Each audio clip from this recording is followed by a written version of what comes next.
السلام عليكم ورحمة الله تعالى وبركاته. معكم لطفة من قناة شيوة لطيفة الوجدية. إن شاء الله تكونوا بتمام الصحة والعافية. وفي هذا الفيديو هذا إن شاء الله غادي نقدم واحد الكيكة أو مادلينا بالحامض اللي كتجي رائعة جدا، هشيشة، مكونات بسيطة وطريقة سهلة، وكنتمنى لكم فرجة ممتعة.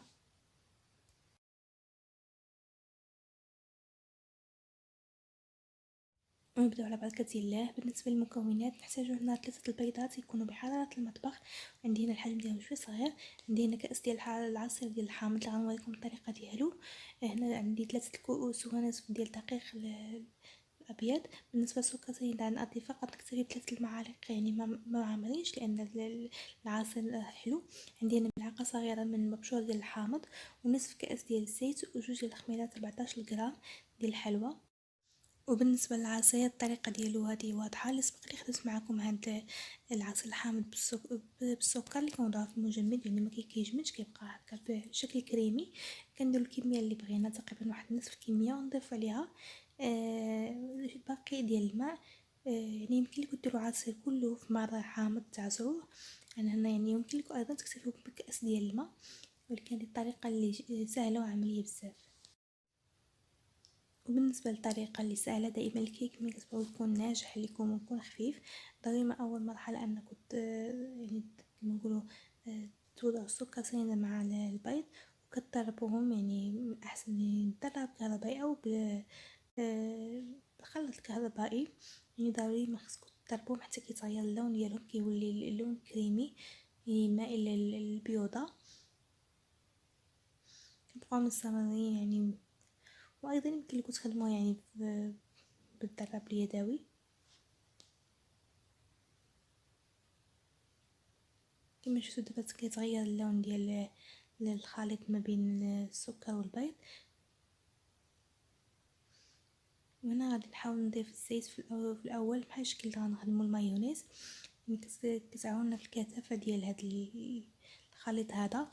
قبل كل شيء غنضيف باش ما ننساش الكاس ديال العصير ديال الحامض، اللي يمكن لكم تعوضوه يعني بكاس حليب او كاس عصير البرتقال.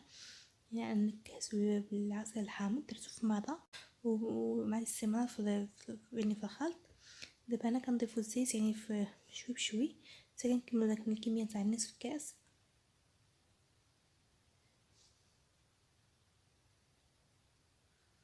كنضيفو كما شفتوا حتى كنكملو يعني الكميه كلها ديال الزيت، نصف كاس فقط.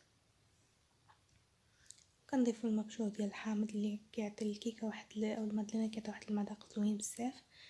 وهنا كنضيفو يعني الدقيق شوي بشوي مع صافي كنخدمو بواحد السباتيلا هكا بلا ما نديرو الضراب، حتى كان يعني جوج كيسين كانوا كافيين، ونصف ديال الدقيق للكيكه. يعني ما بغيتهاش تكون يعني خفيفه بزاف بزاف، يعني كتكون شاده راسها، ولكن في نفس الوقت كتجي يعني اسفنجيه. ضروري ما نوضعو الخميره مع الدقيق باش كتفاعلنا مزيان، كتبقى يعني اخر مرحله. يعني الكيكه ديالنا غندخلوها الفران يعني كما نقولوا ندخلوه بارد، ما كنشعلوش يعني ما كنسخنوش قبل، وكنوضعوا هاد الكيكه وكنقصوا عليها النار يعني حتى كتشوفوها انها يعني صافي، كتحسوا بانها طابت. كتشموا الريحه ديال الكيكه كتكون يعني باينه. كتدير واحد الكوردون.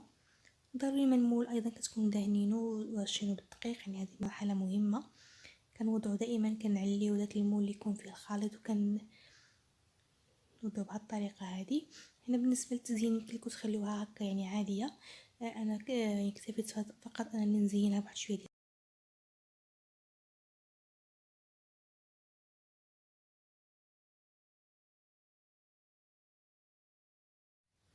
وهذه هي الكيكه ديالنا من بعد ما خرجناها من الفران. يعني ضروري ما فاش كتاكدوا انها طابت كديروا واحد الكورطون كيخرج ناشف، يعني الطريقه المعتاده نتاع الكيك. كنخليوها في الفرن، يعني ما كنجبدوهاش في مره حتى كيبرد شي شويه عليها الفرن، وعاد كنجبدوها. يعني من احسن انها تبرد، وكتقدموها ان شاء الله بالصحه والراحه. كتجي اكثر من رائعه، كتمزج بجوج ديال المذاقين، مذاق تاع الشوكولاط ومذاق تاع الحامض. يعني كونوا متاكدين انكم الا جربتوها غادي تكون النتيجه غاليه تعطيكم، خصوصا لعشاق الحامض.